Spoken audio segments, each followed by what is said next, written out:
Welcome to another episode of Maestro Speaks podcast. The equivalent of love is forgiveness. Mhm. You cannot love without forgiveness. Lumabalin ka iti yang generation anda kumamot nga mapasaran. Naibag nga morning mo ako Il Maestro. Tanya deh kung nanay dahil may isa. I-appeal mo. Buhay na. Apil ko man kada gitu ko pipi ako man pilit ganyan tutok na Di pa nag-approach mo rin? Amo pa. Approach? Kita. Nang nangag ko nga ibagbagan pa lang nilulak iti. You better know the substance of the law. bayaw mo nang ibagas ni Manong. And who cares if people have dark skin, right? Kaanakan iti with expiration. You find any inspiration in this we have done, and you have done your noble part. El Maestro Speaks podcast. All right, so here we are again, here at this podcast. And I would like to say hello to everyone who is listening, whatever time you're listening to this podcast. I would like to say hello, and may the blessings of God be always be with you.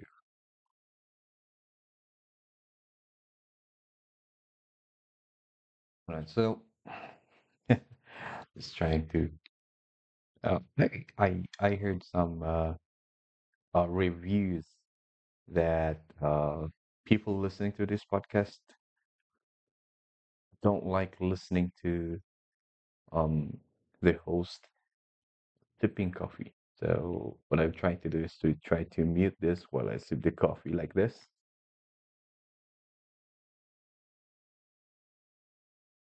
Okay. And looking at the monitor, I think it's working. So before we move on, I would like to say thank you to the following who is always there to keep our podcast going. We have here the St. Lucie Multipurpose Cooperative, Mankayan branch, and they have their sub office here at La Trinidad Benguet. And of course, we also have JTech cell phone repair located at Abatan Mankayan, Batan Bugias Benguet. Of course, we also have Monofloor's Egg Poultry at Mankayan Benguet and Size Space Tech at Mankayan Benguet. We also have one here, another supporter of the podcast. We have Dems Auto Performance, an auto shop located at Alapang, La Trinidad, Benguet. So, they help us keep this podcast going in a way, and we're always thankful to them.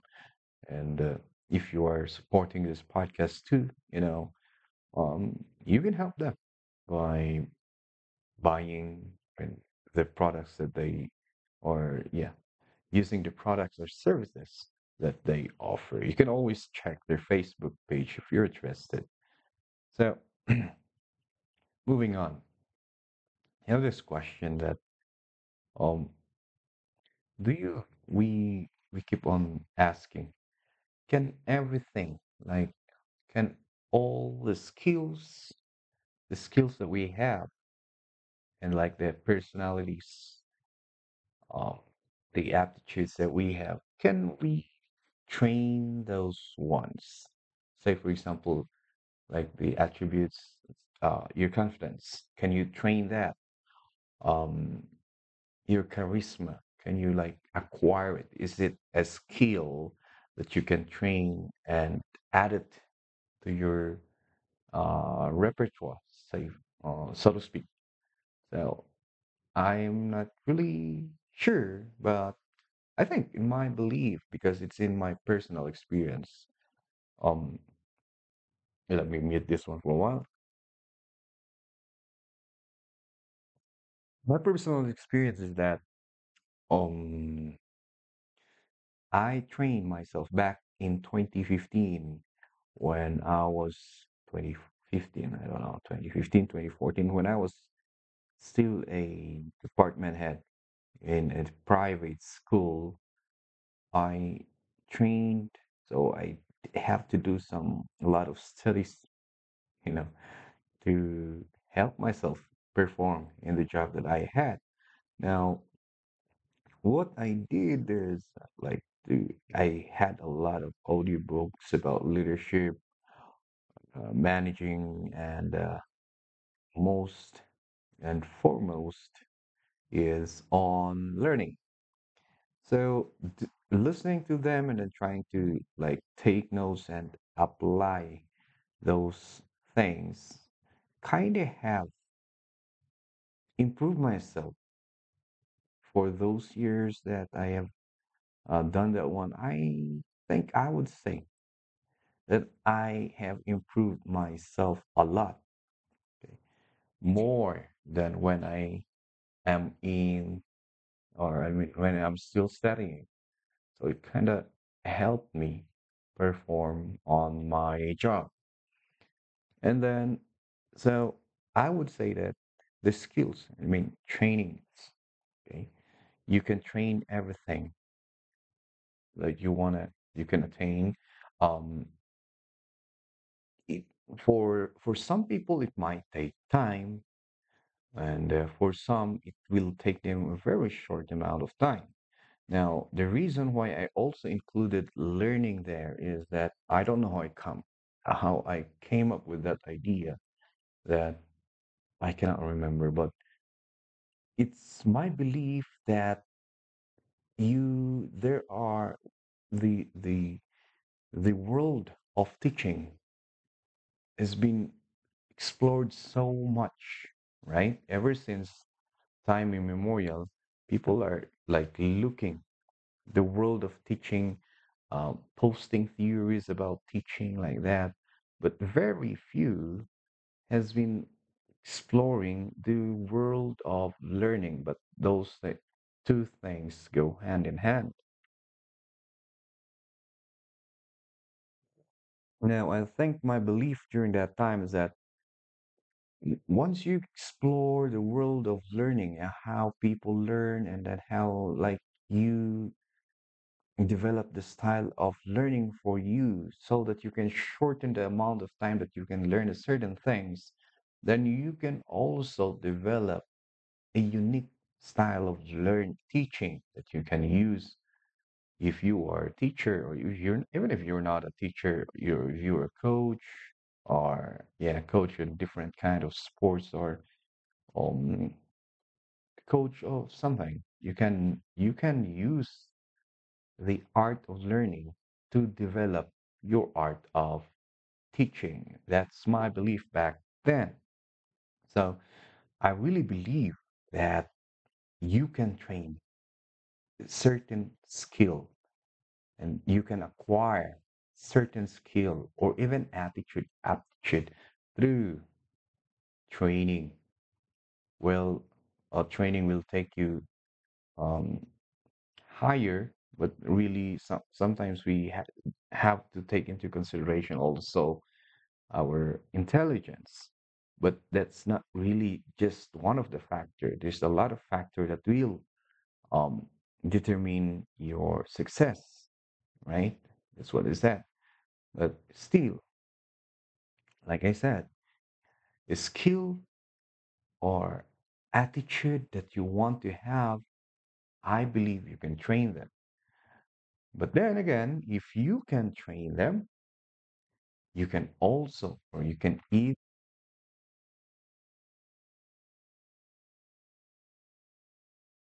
even just easily lose them. Remember the law of use and disuse, right? So, using my personal experience again as an example is that I'm not really that confident back before, after I graduated in college. I'm not really that confident. So after I became a department head for an international school, I started to, read like what I said a while ago, and then I apply those. It's like I'm training myself. I am the one teaching myself because I know that I have to function well so that the school will function also. Now, I have to, one of the important skill that I have to have back then is confidence. I'm really not that confident. Standing in front and talking to people, things like that. I'm not that confident. Now, I trained myself to be confident enough that I was able to um, come up with this podcast here. Now, even if look at the first episode of this podcast, it's you know quality wise and everything, even the way I talk, you know, it's still the same now. This is just how I talk, but it you can see that I'm confident enough. Like that's my example of showing that I'm confident enough to come up with a podcast. I'm confident enough to share my ideas to the world. And then when I quit my job, I went back to the countryside, to my place. And then I don't know what happened. I cannot until now I'm trying to reflect on what happened there, but I slowly lose my confidence. And that's one of the factor why this podcast has been uh, created for years, but still the consistency, especially in the earlier years of it, the consistency of me posting um episodes content for this podcast is like so it's not consistent, you know. I post like 2 3 times a year because after I went to that place, I don't know, I lost my confidence in doing this until now. So like 2 3 years ago. So the podcast, this I'm using this as an experience of showing, illustrating, trying to illustrate. Sorry, let me just pick that up. Trying to illustrate how we can acquire certain skill or attitude and then lose it easily. So until like 2 3 years ago, I'm still not confident in posting the episode of this podcast in my personal account. So I still have that, what would people think? I still have the doubt. And then what pushed me to think otherwise is that I'm looking at other contents being posted in the internet. And I would say that, oh, if I am telling myself, okay, if those people can do that, then why should I not post my content also, or my podcast also? That's how I push myself in like gaining back my confidence. So once I started posting it on my personal account, and then I saw the reactions, and that boost again my confidence to share podcast clips or the links of my podcast in my personal account. So it's just an illustration of how you can acquire things or a skill to training, and then you can just easily lose it. So acquiring a skill is a lot difficult. Skill or attitude, personality, it's a lot difficult than losing it. So the key to having that skill for a long time is really uh, consistency. Consistency is really good in acquiring things and then in developing. So you have to be consistent in updating your skill, whatever that skill that you have acquired to training is, and you have to keep on using it. Again, the law of use and disuse. So, like I said a while ago, I am a proponent of exploring the world of learning, and I listen to podcasts a lot. That's why I had this from Tim Ferriss. Using himself as a guinea pig in doing some things, improving his theory so that others will not do it. That's what he said, man.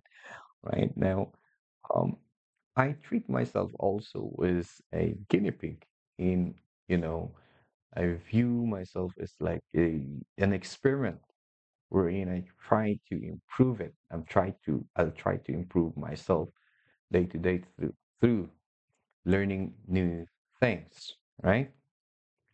And then um, I also encountered this one here about there's excuse me, there's this memory Olympic where people I mean, train their memory. Again, back when I was young, I thought that if you can memorize a lot of things, that is because you are intelligent. And then come 2015, I encountered this oldie book telling the story of a memory champion, two-time memory Olympics champion. So apparently there is a sport where they play their memories, like they try to remember like 20, 24, I mean, eight series of number, and then that's how they compete. And so there's a competition for memories, right? And I was amazed with that because the introduction in that one is they said that Ron White, the two-time memory Olympic champion, was not really a gifted. He claims that he's not a he Einstein is not in his family tree, and that his memory prowess or ability was trained. He trained for it, right? So uh, that shows, like again, it just proved my belief that we can train uh, our brain also to achieve certain skill or personality. Okay. Now, another another story that will prove my belief is that we have this a mathematician who I think was enrolled in a prestigious university. I think we can YouTube the TED talk that she gave. She's a woman. She's a mathematician. You know, she's in a university and she's doing well in the first years of her university studies until she met an accident, and the accident caused her to lose like this big amount of her IQ. So learning became so difficult for her.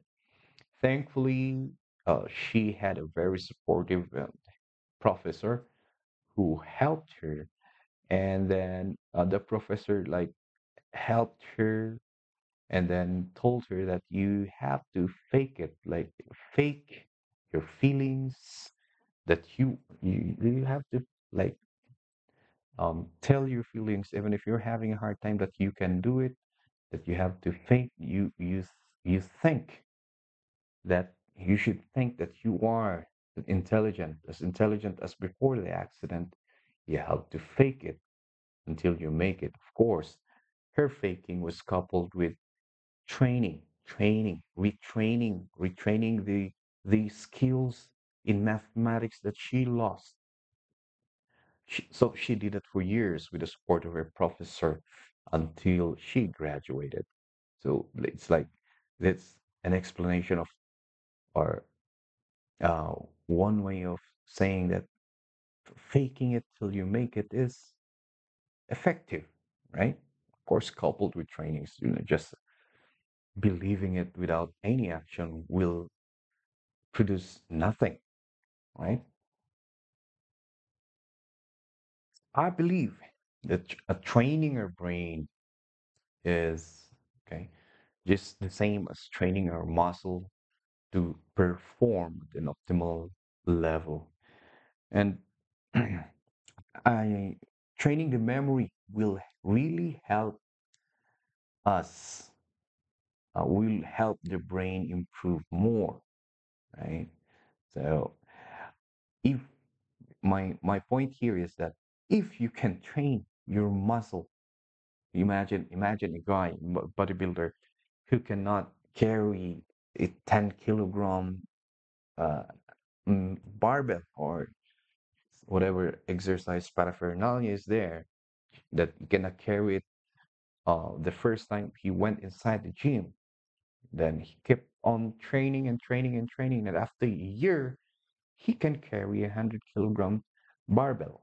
Just imagine that one. So I believe that the same case is too, or is with the brain. That if we can train the brain, it can do amazing things, right? Now the IQ, I would say, will only determine if you can train the brain fast, or you can train it, or the training will take time. I would think that's uh, where the IQ comes in. That training the memory, will keep the brain working, right? And also, it is very useful in our daily lives, right? I'm not so sure where I heard this, but there was this one time, I suppose there was this one time there was a teacher or a professor that said, and I don't know where he said it, but I'm pretty sure I heard this one, that he said, "Do not let the children memorize table of multiplication." I don't know in other countries, but here in the Philippines, when we were the ones studying, when we were grade schoolers, when we were young, teachers will let us memorize tables of multiplication from 1 to 9 or 10, right? They will let us memorize. Of course, if you cannot memorize one, then back in the days, let's just say the dark ages, they will whip they will whip you for if you will not memorize it. Okay. And we were able to memorize it. Now, there was this one, I don't know if I heard this back when I was in a graduate school. I heard this in a seminar, I cannot remember, but I'm pretty sure, like I said a while ago, I'm pretty sure I heard this one. He said, I don't know, she said that do not let the children memorize the table of multiplication. Just let them understand it. I cannot remember what her point is, but I'm pretty sure that I don't agree with her, because like what I keep on telling the students now, you have to memorize the table of multiplication so that it will become like a muscle memory. Once you heard like 3 times 3 or 9 times 3, whatever, it's like a muscle memory that you already know the answer. Why? Because as you go higher in your basic education, especially in math, you will be tasked to memorize formulas for a lot of things. Okay? And if you did not memorize the simplest one, it would be very difficult for you to memorize those other formulas.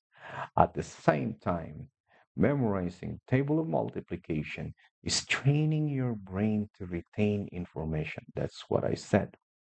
Oh, I think the reason that they said is that there should be a deeper level of learning. That's why memorizing is not enough. I think that's what they said. But I would say memorizing is exercising the brain, and exercising the brain will help the brain absorb the deeper level of learning of whatever they want, whatever or however they want to deepen the learnings in that certain area, or say mathematics, right? So, um, some people I think uh, took that as um, not took it as okay, stop letting the students memorize the table of multiplication. Let's just move on, something like that. But I really took it. I really do not agree with that one.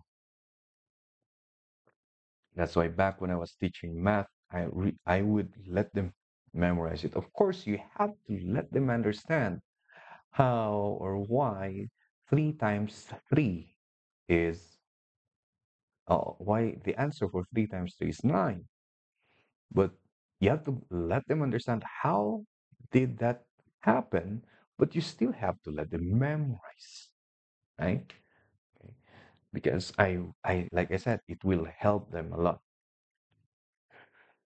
Now, this memory technique, okay, so memorizing, because like I said, in the field of education, it's like a taboo now, you know. Yeah, you don't just memorize, you have to understand things like that. But memorizing, like I said, will exercise your brain. At the same time, the exercising of the brain will help you deepen deepen your understanding, right? So, what I would like to share today is about memorizing, how to train our brain to memorize. Now, for people who are like really busy like me, um, I would suggest, and this is what I do also, I do this as an experiment. I already studied it for like a month. Back in the day, I was an athlete, so uh, I really love martial arts. So I immerse myself with practicing martial arts, particularly in the art of wushu sanshu, and did some Muay Thai, and then of course we practiced MMA in the gym back in the day. And then when I graduated, kind of let go of myself, so that's why I gained a lot of weight. Now my experiment is that because I don't have time to go to the gym and do an hour of exercise, go back, and at the same time, it's when if you don't have the consistency, like I said, when you exercise an hour, it's your first time to do that, you would be so sore that you cannot attend the next session. Let's say after your session is from Monday, Wednesday, and Friday. If you start at Monday, did an hour, you cannot attend the next session Wednesday because you will be so sore the whole week that your body needs to recover. So my theory is that I do 15 minutes. I created a set for me and I'll do it for 15 minutes, and after that, okay, even if I feel good, I will not overdo it. So I have numbers of sets. I'll just do that one, and after 15 minutes I'm done. I'll do it again tomorrow. So every day I do that. So say 10 push-ups, and then tomorrow again 10 push-ups, and then tomorrow again 10 push-ups. And then after a week, at least I have 70 push-ups compared to I will exercise on Monday for like an hour and I did like 40 push-ups and I got tired.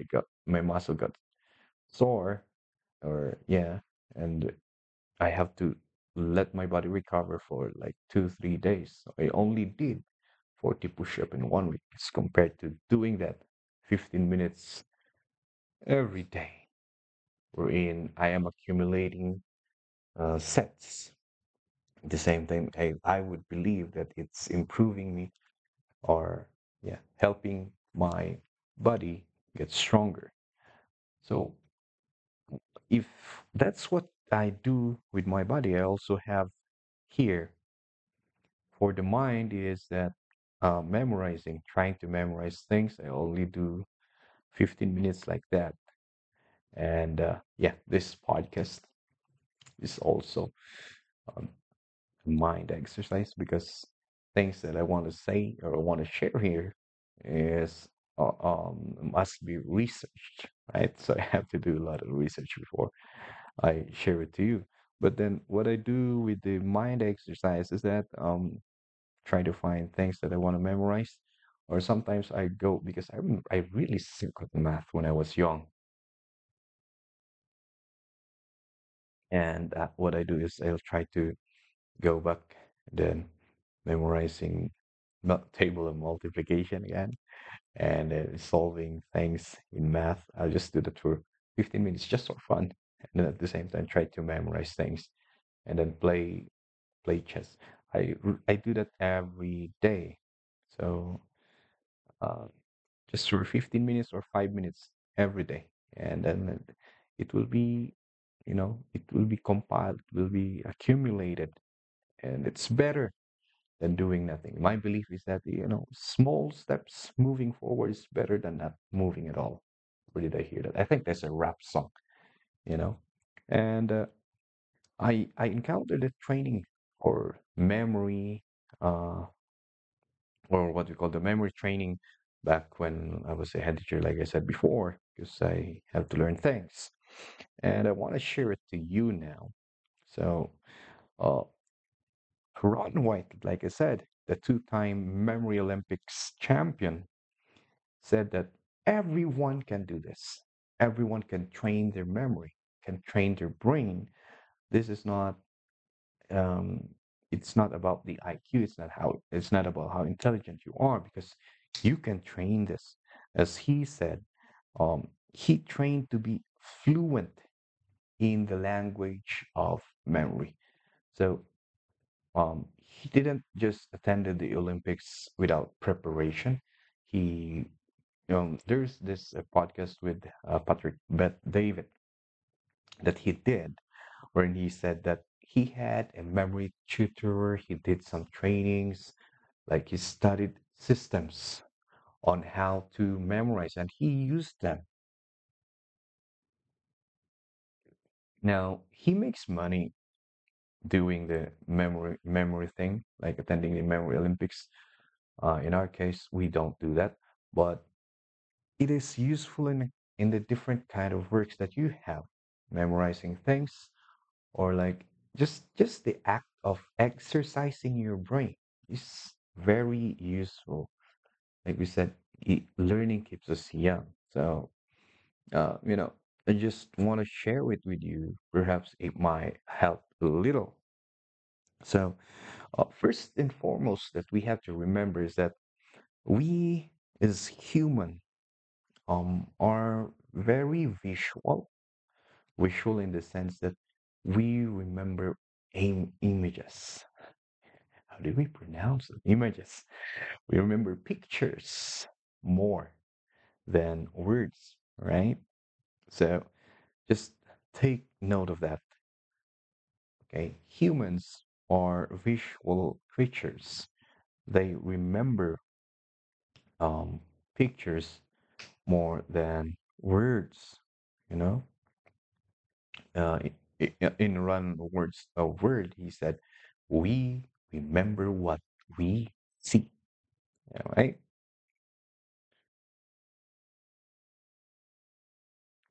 So, the first thing that you can do is associating words with image or pictures, right? Instead of remembering house, you can just picture a house with a word house written on the wall, things like that, right? So, again, that's the key. Remembering or memorizing, we remember what we see. So, you can associate words through pictures to make your memory retain it better. Another ways that you can train yourself, a system that we can use. in memorizing is what he say, the story linking. So say for example you were tasked to remember, let's say, 10 words, like a table, and then a chair, and then a chair, table, a chair, and then there's a cat, and a ball. Say, for example, like that. We're tasked to memorize that one. So what you can do with the story linking is that uh, you will create a picture for those words, and then you make story. Now, the story doesn't have to make sense, and then actually, the more you exaggerate your story, the more uh, you make it weird, the better you will remember it. So you say, for example, I would say, okay, there's this very big table, very big chair beside a very small table, and under that small table, there's this cat playing with the ball, thing like that. So you are linking each word through your stories, and then the word that you will say will now trigger your memory to the next word that you have to remember, and then so on and so forth, right?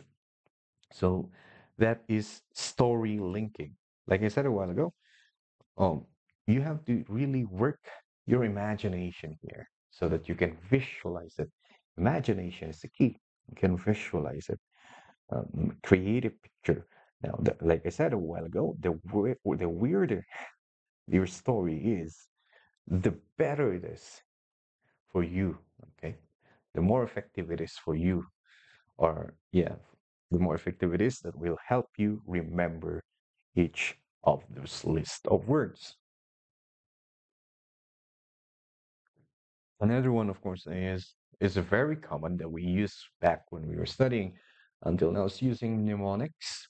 Again, um, it will be more effective, he said, if you really attach images to it, pictures to it. Those are simple ones. What else do we have here? So also, how about remembering names? Now that department is the one that I have trouble with. I have hard time remembering names, but uh, this one's the funny technique that he shared. Like it's like stereotyping, right? Stereotyping. Say for example, you met someone with a big ear. You can just say for example, the name is Abraham, and he has a big ear. You can just uh, put it in. If when you will register to your brain, you'll try to imagine that the word Abram is coming out as this big ear, something like that, right? Stereotyping. Find find that very unique characteristic or physical attribute of that person. Try to like put the name there. You will remember person's name. You will retain that information longer than anyone. Mm. That's what he said, you know. So stereotyping, and then of course, uh, what are those ones? Connecting the making stories, you know, um, out of those words, right? And maybe how do we practice this one? Like what I said a while ago, it's 5 minutes of doing it. Just write random words. There's an exercise. Write random words there, and then look at it one time, and then toss it out.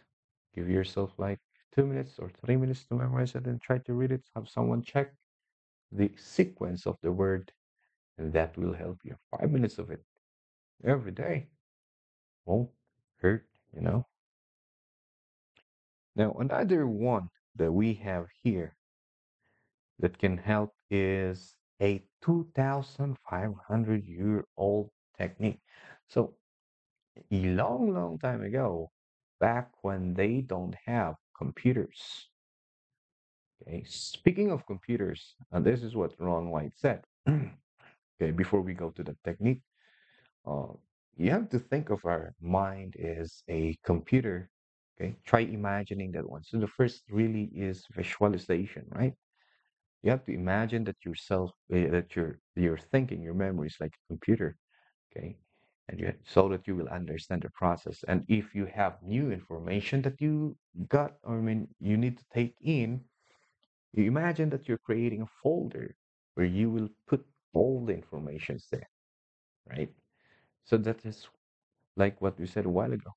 That's like visualization. That's like attaching the information to an image, and that will help you retain the information longer.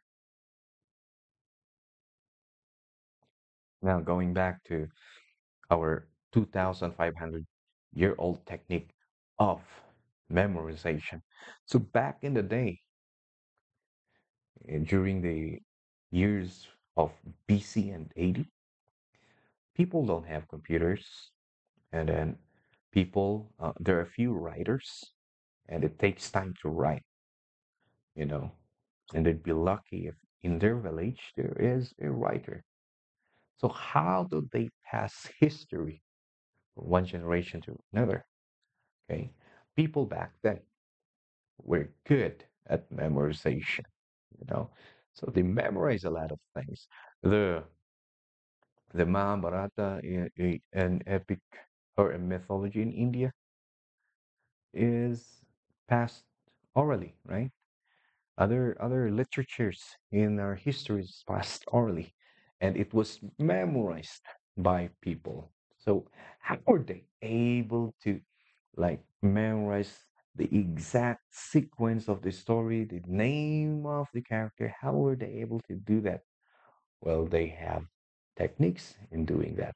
And one of the technique that they were using, one of it for sure, is the method of Lucci or the memory palace. Okay.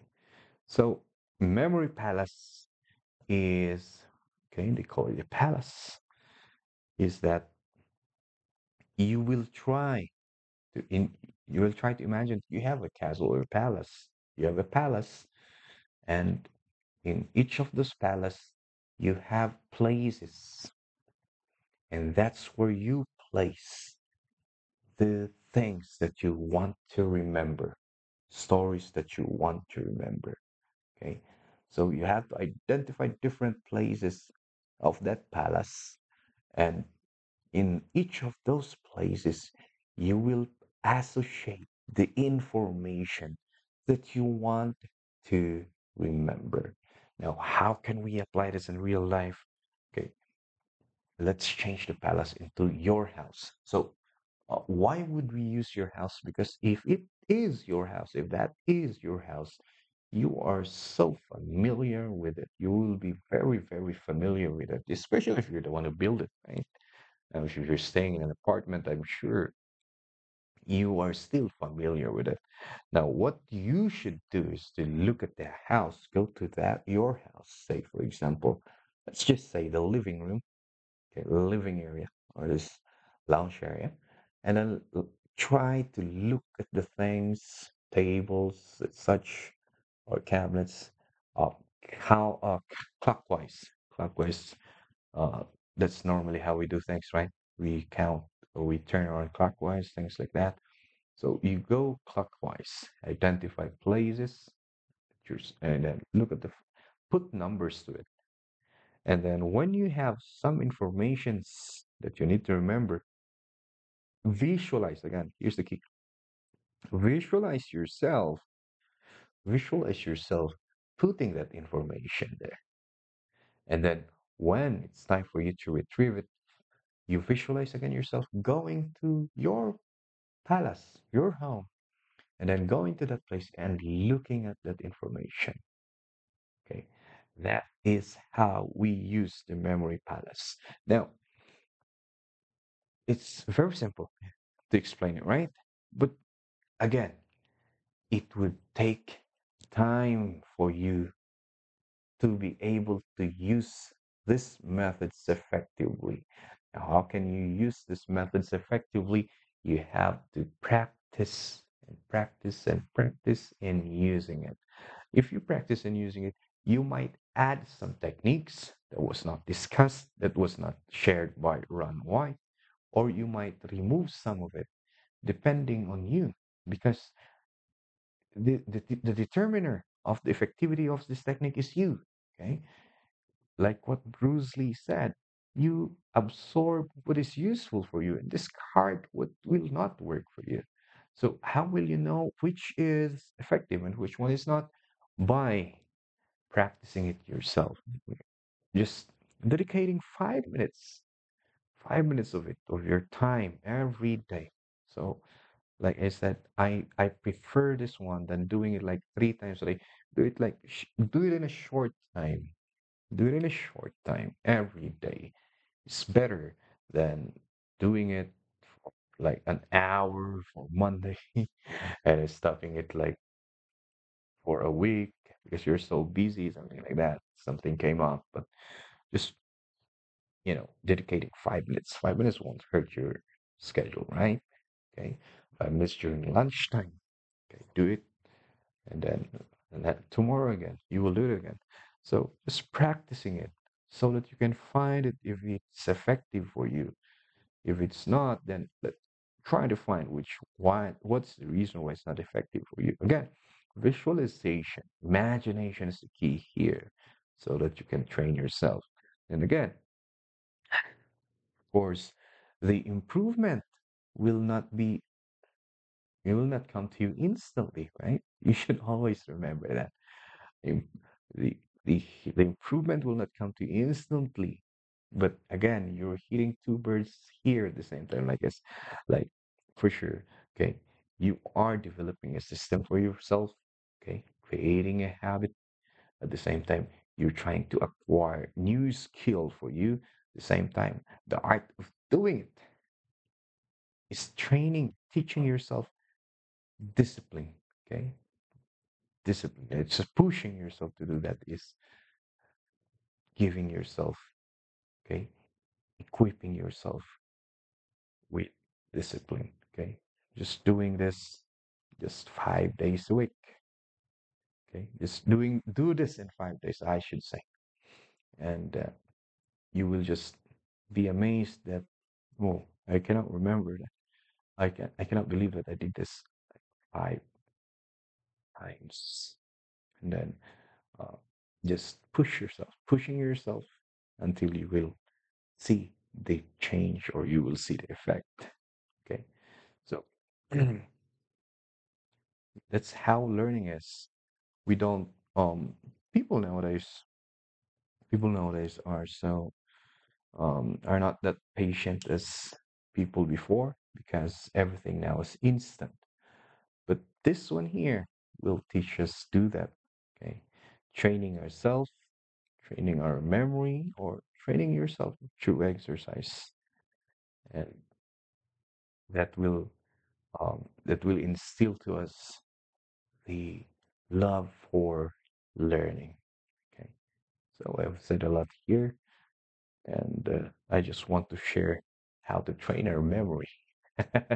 we went we went from that to uh, some different things. Anyway, so that's it. Training your memory, story linking. Okay, you can use mnemonics, the stereotyping. By the way, important thing about the stereotyping is that you keep that to yourself if you don't want to hurt the people that you just met. You just keep that to yourself. It's just a method. You're not. I don't. You. You're not ridiculing the person. I mean, uh, but you're just trying to remember the name, things like that. And then, of course, the memory palace. Memory palace.